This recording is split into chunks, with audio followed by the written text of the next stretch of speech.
Your Honor, my client does not want a divorce and is asking the court to schedule counseling. She believes her marriage is strong enough to overcome this mishap with a little help.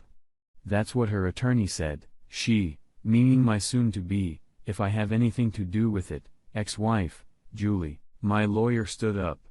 Your Honor, a 12-month affair with several men resulting in a child can hardly be called a mishap, especially when DNA proves that the child is not my client's. We believe there is no benefit in prolonging this fiasco of a marriage. Counseling is not going to change anything. It is because of the child that I am inclined to order counseling. The judge said, the child needs a stable home to grow up. If you think I'm going to raise that cheating bitch's bastard, I said loudly. My lawyer flinched. The judge banged his gavel hard. One more word, and I will hold you in contempt. He shouted at me. I am ordering 1 month of counseling at 2 sessions a week. You will attend Mr. Stedman or else. He stared at me intently for a moment, then banged the gavel again. That's all. Julie, my ex-wife, looked smug as I entered the counselor's office. I'm Dr. Sullivan, but you can call me Gerald. Can I call you Brian? He smiled at me. No, you can't. You can address me as Mr. Stedman. Brian, that won't be necessary. Julie started. You don't have to address me at all, bitch. I snapped at her. I think we need to calm down. Dr. Sullivan said, please, Mr. Stedman, have a seat. He pointed to one of the chairs side by side in front of his desk. I pushed the chair a good meter and a half away from the chair. Julie was sitting in and plopped into it. Gerald said. Okay. He began. I couldn't hear anything else as I pulled out a set of wireless headphones, put them in my ears and started listening to music from my phone. Gerald looked at me in silence and then started talking to Julie. I couldn't hear what he was saying and just kept playing with my phone while listening to music. After about 15 minutes, I saw Julie stand up. She looked at me and stomped out of his office. I pulled out my headphones. Okay, doctor. Good session. I'll see you Thursday. I'm canceling sessions and sending my report to the judge. Even better, I'm out of the office. The judge wasn't happy. Give me one good reason why I shouldn't hold your client in contempt, he snarled at my attorney. Your Honor, you ordered my client to attend the sessions. He attended the first session as ordered. The remaining sessions were canceled by the counselor. The counselor's report clearly states that he made no attempt to participate in the session. He wore headphones and ignored them throughout. The judge replied. The order was for him to be present. My counselor replied, he was present. Given that counsel believed that from continuance would be of no benefit, I would like to ask you to grant the divorce as per the motion. Not on your life, said the judge. I am ordering 4 weeks of counseling. Mr. Stedman will attend them and will become involved. When I arrived, the office was furnished in exactly the same style as before. 2 chairs, half a meter apart, stood opposite the doctor's desk. He sat behind it. There was nothing on the desk, but a yellow notebook and a photograph of a pretty woman whom I guessed to be about 30 years old, and a child who looked to be about 6 years old. Mr. Stedman, said the doctor, please have a seat. I started to move the chair again.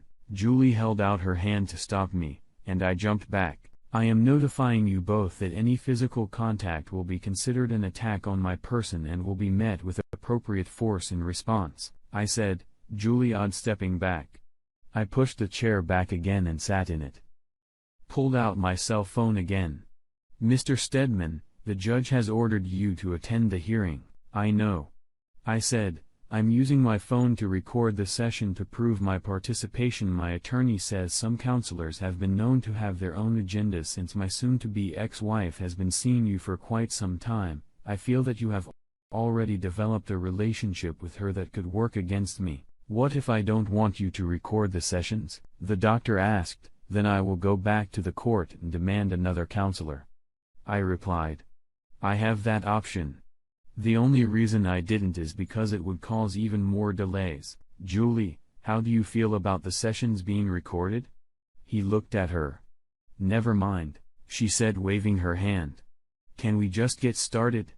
Okay, Gerald said. What I'd like to do first before we start, I interrupted him. Can I ask you a question? Of course, he said. You can ask questions at any time. I may ask you to refrain from asking at certain points in the process, but right now go ahead. He smiled encouragingly at me. Have you slept with her yet? Julie sighed, but Gerald didn't seem embarrassed by that. No. Julie and I have not and will not have any sexual contact, he said softly. It would be inappropriate, even if I wasn't already very happily married. Did that answer your question? I nodded. I believed him. Although he had to be one of the few men Julie had been dating for the last year not to sleep with her, good. Then, as I said, I'd like to start by setting our expectations. Since I've had several conversations with Julie, I'd like her to tell me what she wants to accomplish in these sessions and what her desired outcomes are. I would ask that while she is speaking, you refrain from comments or questions until the very end. After Julie tells us what she hopes to accomplish, I would ask you to do the same. I refrained from commenting. I didn't look at Julie as she began to speak. First of all, Brian, she began. Don't talk to me. I growled. Talk to me, Julie, Gerald said. Tell me what you want Mr. Stedman to hear. I want him to hear how sorry I am for hurting him. I know what I did was wrong. It's just that he spent so much time at work and traveling that I was lonely. I realize how much I hurt him, and if I could go back and change the past, I would give anything to do that. I love him more than anything in the world. I know we can overcome this if he would just give me a chance. I will show him that I can be the best wife a man could ever want. We could raise our child together and give him a great life, maybe even a brother or sister. I want us to be together, and I know we can do it. We can get through this. I know we can. Gerald smiled at Julie. Okay. Thank you, Julie. Now you, Mr. Stedman, what would you like to say? I looked at him. I'd like to see that cheating cheater gang raped infected with a rare and incurable venereal disease and die a slow and agonizing death. I said. Julie burst into tears and ran out of the room. That was useless. Gerald remarked. And I don't want to be useless. The bitch spent a year hooking up with half the men in town, got pregnant, and tried to pass the baby off his mind. If I hadn't gotten suspicious and demanded a DNA test, now I'd even be forced to pay child support on some other bastard's kid. Tell me, Doc, how exactly am I supposed to act? It's natural to be angry, but you have to look through the prism of anger at what you had. He replied. Do you even know what you're talking about? I snapped at him. Have you ever had the love of your life, the person you trusted with your heart and soul, and for whom you would literally die to protect shit on you so badly that you questioned your own sanity? When I found out what was going on, I wanted to die. I seriously considered killing myself. How can someone who professes to love another person hurt them so much that they drive them to suicide? Also, you'll notice she never once said she regretted what she did. Not for fucking all those men, not for lying time after time, not for getting knocked up and not even being able to guess who the father of the baby is. The only thing she is sure of is that it wasn't the man who should have given her the baby, namely so since you have no idea what it's like to be in my position, don't sit here with your sanctimonious smile and bookish education and tell me I should look past my anger. Right now, my anger is all I have. Just let me get this cheating wench out of my life and try to rebuild some of the pieces she left me. Does that count as participation? I snapped at him as I left his office. When I got home, I decided to prepare a little for the next session. Maybe I could prove my point. I've asked Julie to let us do this session without her, Gerald said when I walked into his office the following week. I feel like we can accomplish more in face-to-face mode to begin with. If it still counts towards the court-ordered counseling, I'm more than happy not to be in the same room with this lady. I sat down placing the A4 envelope I brought on my lap. Can we try to refrain from name-calling? Please, it's unconstructive and only gets in the way. I don't want to be constructive. I just wanna get through these sessions and get this rogue crap out of my life forever. I didn't want these sessions at all. She just intends to cause me as much misery as she can. She doesn't want a divorce because the prenup leaves her with nothing, so she's trying to get me to take her back. That's not gonna happen. What about the baby? He's innocent. Of course, he can't be punished for it. He's not my problem or my concern. You think I'm supposed to take in every tramp who can't keep up and gets knocked up?